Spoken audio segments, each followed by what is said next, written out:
host of the Gridiron.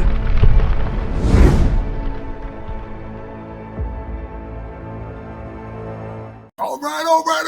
Welcome to the Gridiron, baby. If you can give this video a thumbs up or maybe share this video for me, that would be absolutely freaking phenomenal. I really appreciate it.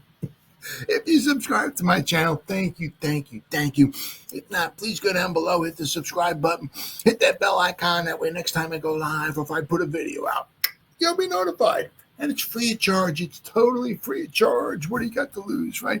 But if you are subscribed, thank you. If you want to help support my channel out, the description box below, right, like one of the top links, very top link maybe in the description box, takes you to my membership page. I got 3 different membership levels. Each one has their own little perks to them. So if you want to help support my channel out, it would mean so much to me. And I thank you in advance. And then finally, also just below that link, there's another link. Takes you to my Facebook group. It's called the New York Giants, The Gridiron. It's my Facebook group. We have over 9,500 members in the group. It's doing simply marvelous, might I add. Basically, if I'm alive and breathing and if I got internet access, I'm putting stuff in this group darn near 365. It's called the New York Giants, The Gridiron. It's my Facebook group. Please join it. You will not be dissatisfied. I promise. All right. Well, a lot to talk about here. Unfortunately, a lot has to do with injuries. Shocking, but there might be a reason behind that. Maybe a little reason behind that, right? But let's start off with, of course, I never, liked this option, period. I mean, obviously, some people, obviously when, want Daboll and Schoen gone and all of that stuff and everything. And, and want him to be replaced with maybe, Belichick. There's tons of other coaches out there and all and everything. But so you can pretty much, obviously cross off Belichick as far as, even if, Schoen or Daboll, does wind up getting canned, Schoen and or, right? Because he went back home. One of his actually was where his father started. I think it was 1953 to 55. I think he was in North Carolina.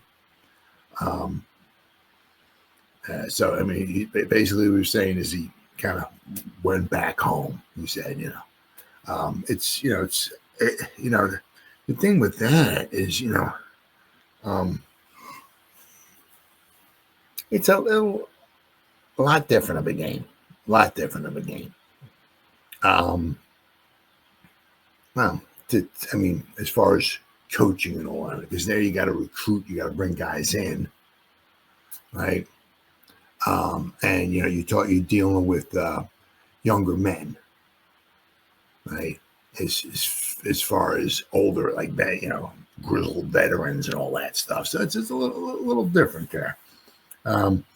Apparently, I think it says in this article here, he was taking over a program. I think it was 6-6. I think once again, I think it says it in the article. So it's not like a total rip down, rebuild, whatever, and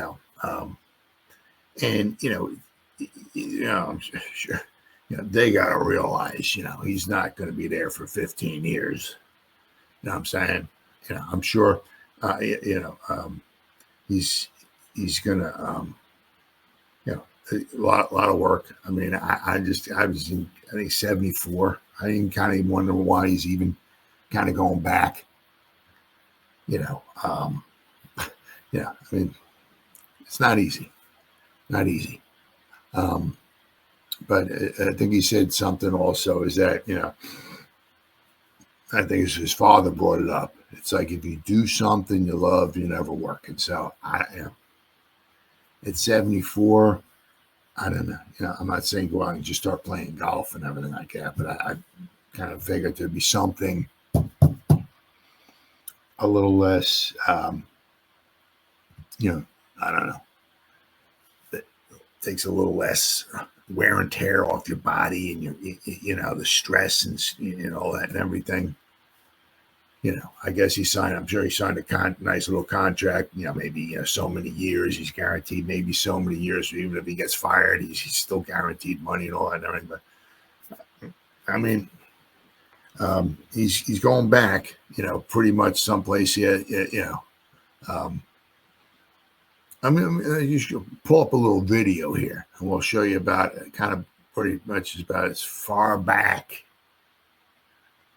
okay, as he's gone in the pros. It's quite a ways. So I'm going to pull up a little video here. I'm going to talk about it, and it sends chills because it brings me back to I'm 60. Okay, so this video takes you back when I was a kid. I was 11. I was 49 years ago. That's a long time ago. I'm 60. In this video, I was 11. Okay? You can imagine how much hair I had back then, right? But I'm going to take you back to a video. If I can share my screen here. And I'm going to share screen. I gotta get it up here. Hope this is the right one. Nope, that's not it. This. Oh, here we go. Okay. There we go. Share my screen, and I'll do some talking. Right. So, boom. So here we go. All right. So let me make sure. Okay. Good. All right. Good. So. This is the 1975 Baltimore Colts. There's a young lad, shall we say, who's standing on the sideline there. And I'm going to play this video, and you'll be able to see the young lad. But right now, what's going on is, and we're going to hit you up with an old name, the Baltimore Colts. Oh yeah, Baltimore. When to me, I'm an old fart, so you got to forgive me. But when the name was cool. I mean, they go to Indianapolis. It's like, get the out of here. I mean, you just killed me. You just straight up fucking killed me with the Indianapolis Colts. To me, it's Baltimore. It's always been Baltimore. Will always be Baltimore. Johnny Unitas and all that. Growing up as a kid, it's Baltimore Colts. It's outside in the dirt. They got wind and dirt and mud. That's football. What they got now going on, that's not football to me. Once again, I apologize. I'm an old fart. Okay.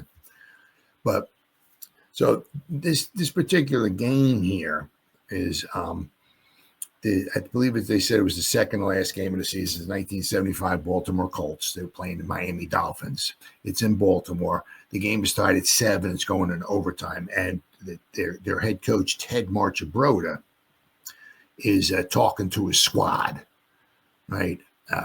This is just before overtime's going to start. He's talking to his squad. But what we're going to do, so I'll play this and we'll start. Let's see, is this it right here? Okay. I'm going to start. You'll be able to hear the coach talking. Let me turn the volume down a little. I'll leave it the way it is. But you're going to hear the coach talking. But I'm going to also start, circling a young lad's head. And when the video's over, you'll be able to see the young lad's face. But right now, all you'll be able to see is the young lad's. The kind of thing, it's the back of his head. You'll be able to see his brown hair. All right. So I'm going to turn the volume down a little bit here, and you'll be able to hear the coach talk. So I'm not sure how long this video is, but so I'm going to let the coach talk here for just a second or two. Again, remember now, the first score wins. Now, man, first score. All right. So that's the coach right there, Ted Marchibroda. He said, First score wins, guys. First score wins, right? It says overtime. It's not the way it was nowadays, where every team's got to get their hands on the ball. I think that's fair. I like that. The way it is now, that I do like. Back then, it was, if the first team gets the ball and they go into a field goal range and they kick a field goal, the game's over. I get it. That's sudden death, you know. But I think it's a little fairer the way it is now. But anyway, so the coach is there talking, and he's talking to the group. But you right over here, see these young lads, see this brown hair right here. Okay, I think you know where I'm going, who this is here. Okay, so we'll let the coach talk a little bit more. 110% from everybody now. Damn it, the ball's in our hands. Okay, you know, get the ball 100%, 110%, guys. Yeah, everybody's freaking out and all and everything. And then the young lad here turns around and you get a shot at him. This just happens to be a freak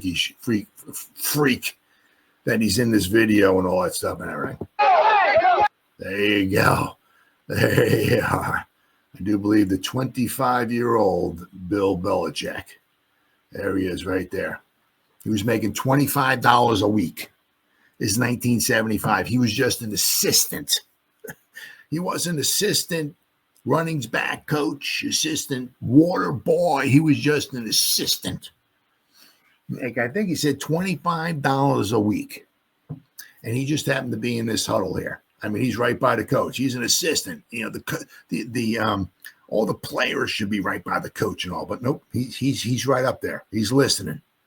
Okay, he's listening to Ted Marchibro to give his speech before overtime starts. So this is 1975. This is his first year in the NFL with the Baltimore Colts. Yeah, I mean, holy cow. Let me see here. Stop sharing. There we go. And that was Bill Belichick.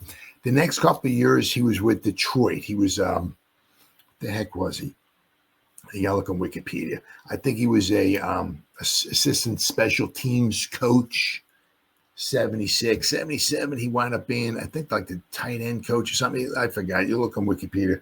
And obviously, shortly after that, he wound up joining the Giants, right? And then, of course, as they say, the rest is history. But that's Bill Belichick, 1975. That's how long ago. That's his first year, right, in the NFL. As an assistant, just $25 a week. Here, caters a 20 and a 5. Go, right? So, of course, now he's writing his own ticket, pretty much where he wants to go, this, that, and the other thing. So, you know, times have changed.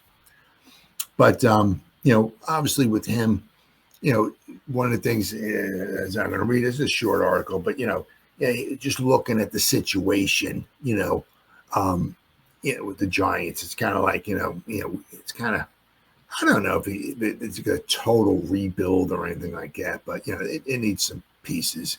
It needs a quarterback.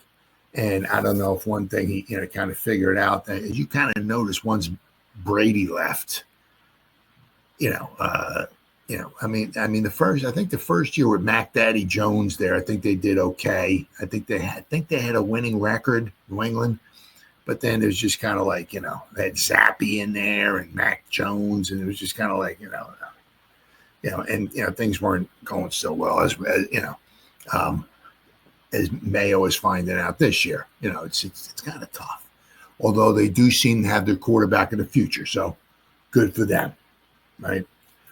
But one of the things is that, you know, he's being 74 years old. The Giant, it would require some time, some years. You know, I mean, you're not just going to grab Tom Brady, throw him in there, and boom, you're a Super Bowl contender. No, it's going to take years. And the thing is, here, it's like even with where he's at, right, going to in college right now. How many years is he going to be there? A few. So who knows? But let me read this article here. All right. One thing it says, report reveals why Bill Belichick wasn't interested in potential Giants opening.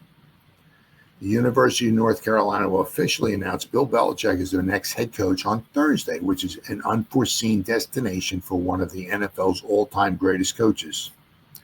After a year away from the game, expectations were that Belichick would draw significant interest during the upcoming coaching carousel.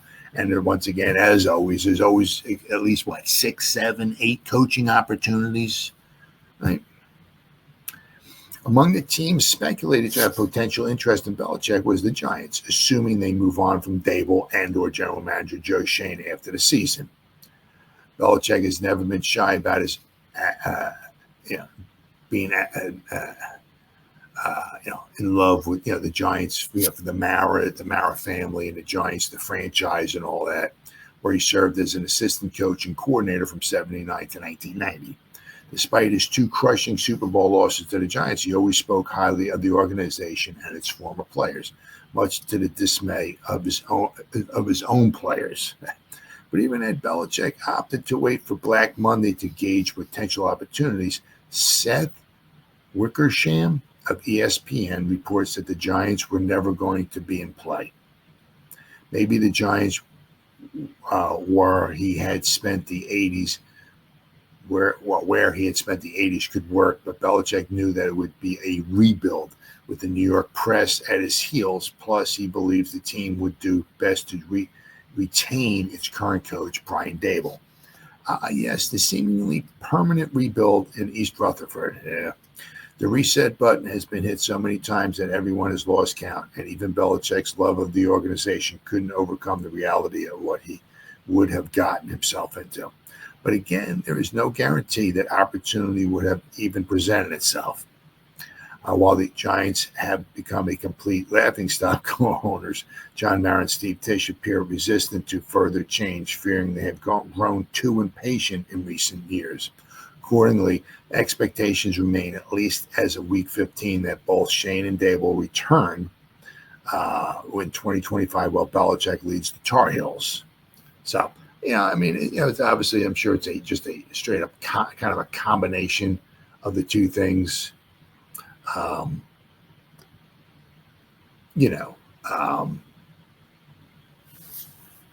We certainly have there's pieces in place here. They have to find his quarterback, and if he doesn't find his quarterback in this draft or whatever, then he'd have to find a bridge quarterback. Then he'd have to find a quarter. He's at 74 years. If we were talking 60 or 64, something like that, and possibly we might be talking something along those lines. But I said 74 years old. My goodness, how you realize it's going to take even if the Giants do find their quarterback, it would still take, I'm sure, a couple of years, to get a nice rebuild going on here. Plus, he would be coming in. And some of these guys he may not want. So he might have to, get rid of some, bring some in. And then the other thing, too, is if he came in and he was just the coach, he's used to being the whole kit and caboodle. He's used to being the coach, the GM, and if, he's the coach and he's not the GM, he's got to work with Schoen. And, that could rub some feathers the wrong way. So, it's just obviously, to me anyway, obviously it's, if they do get rid of Daboll, I don't think they will, but if they do, I think the Belichick thing is just, as I said, if this was, I don't even want to say that, maybe 5 years ago, maybe 69 now, 5 years. It just, and obviously, if he's coming to New York, if he's replacing a coach, usually the reason why is because they suck. So it would take some time. As I said, you can also see, when he was with New England and he didn't have a quarterback, he didn't do too good. He did good in New England when, he had Bledsoe, and then he had, for a little period of time, but then he had some guy by the name of Brady. And all the years he had Brady, he did pretty good, didn't he? But then once Brady was gone, Belichick didn't do so well. Almost like the last year or so, he was almost like not a total laughingstock, but he was almost kind of comical. The team was not very good. He needs a quarterback, so it is what it is. But I wish him nothing but the best of luck. But I never thought the Belichick thing would be a good idea, bringing a coach here.